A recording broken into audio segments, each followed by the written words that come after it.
dibantu kepada sirul muslim yang ingin berazan atau berkamah kepada bayi yang baru lahir. Sementara bayi yang lahirnya adalah anak muslimah atau menajis. Mata menajis. Yang pertama. Pertanyaan yang kedua mungkin mata menajis beda. Ibarat cara itu orang muslim untuk mencapai sunnah. Jadi tidak wudhu ataupun gimana. Sedangkan tempat wudhu atau mana-mana adalah dalam kawasan Mesir. Assalamualaikum warahmatullahi wabarakatuh. Ketika baru lahir alam dunianya, itu kalimat-kalimat zikir atau kalimat-kalimat yang menyebut Allah dan Rasul syahadat di dalam azannya. Maka bayi inang bayi agam, sunat azan bak penyuruhnya, sunat ikamah penyuruhi. Sebagai ulun yang salah amal, bikin agam azan nyurinang kamat. Ke mandua agam inang azan penyuruhnya, ikamah penyuruhinya itu. Dan isyarat itu kalau tak mana orang itu mengaji satu agam. Karena kalau dia ada sembahyang, orang hanya untuk menyogakan.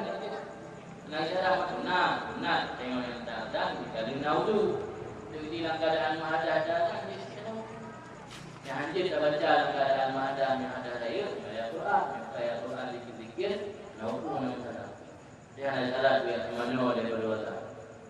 Jadi hanya semano langsung ada di dalam berkat, nyoda semano kawai dengan lain, kawai dengan tuting-tingnya ni, tuting kunani gayung macam lagi. Turun dawa ada jauh ini macam tempuh dia kawai dengannya dia beri dengan suara azan dan ikamah. Dia hanya syarat tu kalau mana oleh bayinya baru azan dan ikamah.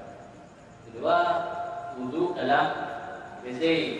Sudahnya dah baca wudu, gunakan sudah sudahnya sangat dari berwudu, gunakan baca bismillah.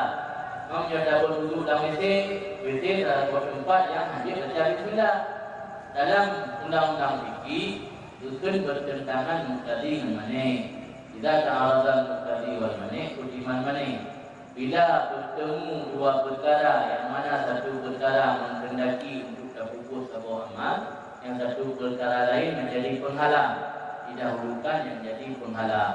Contoh di satu wudu dan WC. WC-nya jadi penghalang untuk baca bismillah.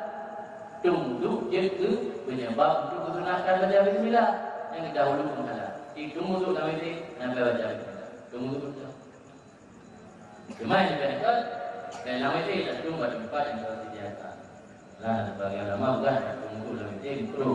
Tapi untuk tak, karena berbicara masalah sah dan saya syarat dan rukun tak sah. Yang penting syarat dan rukun karena rukun itu karena menjadi rukun itu tak tahu tu. Kalau kira untuk walaupun lah, tapi dia ramah dia yang suci menjikan nanti. Yang ada pasti nak kena naji dan yang suci menjikan, silakan duduk dalam masjid. Cuma buat yang sunatkan lagi baca bismillah, beda baca. Dia hanya naji penghalang. Lebih baik yang lebih mustihad, kemudian yang WT untuk WT, yang jumpa untuk kena pulang lagi. Ini adalah baru mau tahu yang pulang PBO. Memang ulama hanya dayakini yang